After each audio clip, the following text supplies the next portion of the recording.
So this is a video showing you how to look at your feedback on Feedback Studio, which is a Turnitin program. You want to go up each time you write an essay one level on the rubric. Check it out.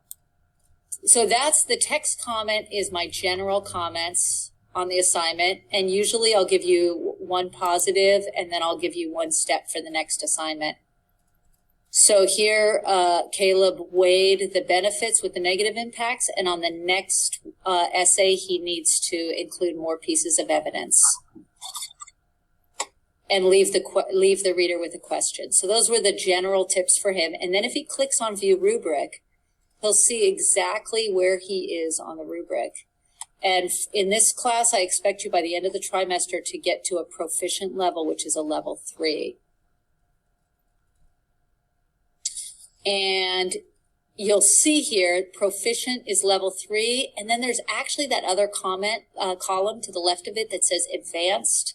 And it's a level 3. It's actually worth 4 points. But if I put 4 points on there, then it would require everybody to get to a level 4.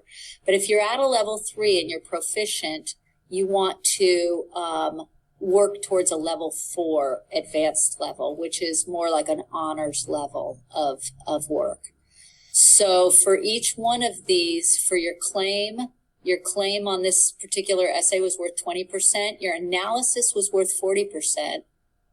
And all I ask is that you move up a level every time you write an essay.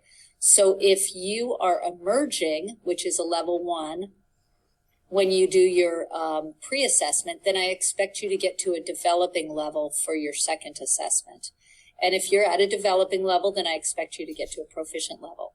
So look at your previous essay and look at what your level of skill is for each of these areas, for your claim, for your analysis, for your organization, your language, and your use of history concepts.